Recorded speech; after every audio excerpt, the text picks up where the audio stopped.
नमस्कार. वृत्तम मराठी दिनविशेषमध्ये तुम्हा सगळ्यांचं स्वागत. आज 30 सप्टेंबर.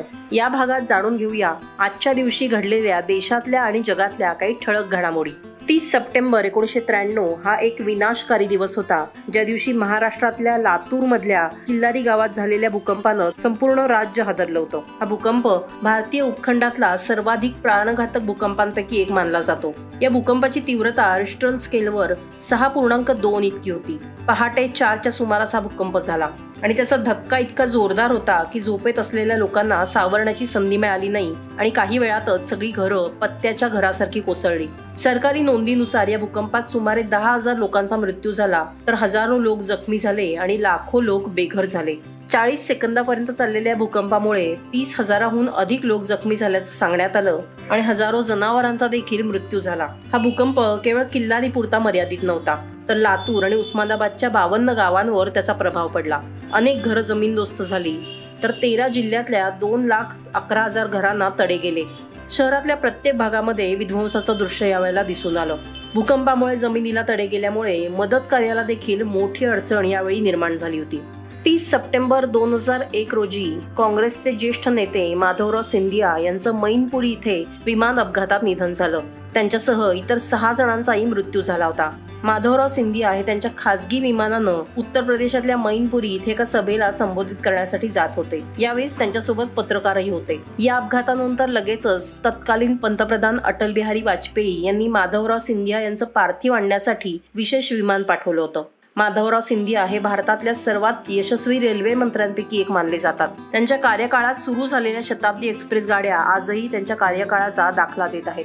30 सप्टेंबर 2008 रोजी जोधपूरच्या मेहरानगड किल्ल्यातल्या चामुंडा देवी मंदिरात झालेल्या चेंगराचेंगरीत 224 लोकांचा मृत्यू झाला होता, तर 425हून अधिक जखमी झाले होते. नवरात्रीच्या पहिल्याच दिवशी ही घटना घडली होती. यावेळी सुमारे 25,000 लोक देवीच्या दर्शनासाठी इथे पोहोचले होते. मात्र पहाटे मंदिराचे दरवाजे उघडताच भाविकांनी मंदिराकडे जाण्यास गर्दी केली आणि त्यावेळेस या मंदिराजवळच्या उतारावर अनेक जण घसरून पडले. मंदिरात अचानकपणे झालेल्या चेंगराचेंगरीमुळे अनेकांचा गुदमरून आणि चिरडून मृत्यू झाला. 30 सप्टेंबर 2013 रोजी बिहारचे माजी मुख्यमंत्री लालू प्रसाद यादव हे चारा घोटाळा प्रकरणात दोषी आढळले होते. हा घोटाळा स्वतंत्र भारतातल्या बिहार राज्यातला सर्वात मोठा भ्रष्टाचार घोटाळा होता. यामध्ये जनावरांना चारा देण्याच्या नावाखाली सरकारी तिजोरीतून 950 कोटी रुपयांची फसवणूक करण्यात आली. यानंतर लालू प्रसाद यादव यांना मुख्यमंत्री पदाचा राजीनामा द्यावा लागला आणि CBI चौकशीची मागणी लोकसभेत करण्यात आली. हा घोटाळा 1996 मध्ये झाला होता आणि यानंतर लालू प्रसाद यादव, जगन्नाथ मिश्रा यांसारखे अनेक नेते या घोटाळ्यामध्ये सामील असल्याचं समोर आलं. आजच्याच दिवशी रांची इथल्या विशेष CBI न्यायालयानं लालू प्रसाद यादव यांना दोषी ठरवलं. 3 ऑक्टोबर 2013 रोजी त्यांना 5 वर्षाचा तुरुंगवास आणि 25 लाखांचा दंड ठोठावण्यात आला होता. भ्रष्टाचारासाठी दोषी ठरल्यानंतर संसदेचं सदस्यत्व गमावणारे लालू प्रसाद यादव हे भारतीय इतिहासातल्या लोकसभेचे पहिलेच सदस्य ठरले. 30 सप्टेंबर 2009 रोजी इंडोनेशियातल्या सुमात्रा इथल्या पडांगच्या वायव्येस 600 किलोमीटर अंतरावर 7.6 तीव्रतेचा भूकंपाचा झटका बसला होता.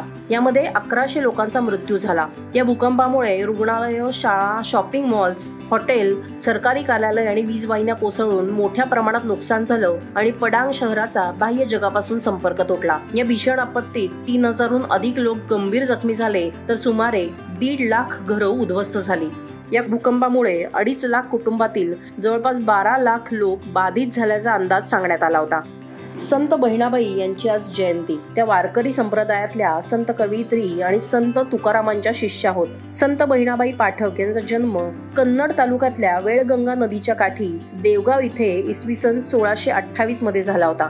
त्यांना लहानपणापासूनच परमार्थाची आणि भक्तीची ओढ होती. कथा, कीर्तन, पुराण श्रवण आणि सत्पुरुषांची सेवा यात त्या रमत असत. यथावकाश संसारावरची आसक्ती कमी होऊन त्यांची आध्यात्मिक वृत्ती वाढत गेली. याच दरम्यान बहिणाबाईंनी तुकारामांच्या दर्शनाचा ध्यास घेतला.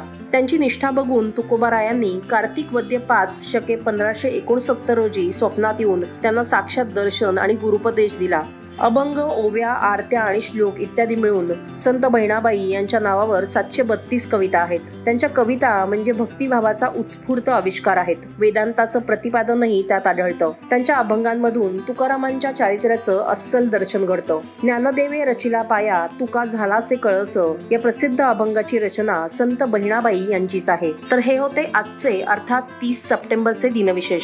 तुम्हाला हा व्हिडिओ कसा वाटला हे या व्हिडिओ खाली कमेंट करून नक्की कळवा आणि आमच्या YouTube चॅनलला लाईक करा.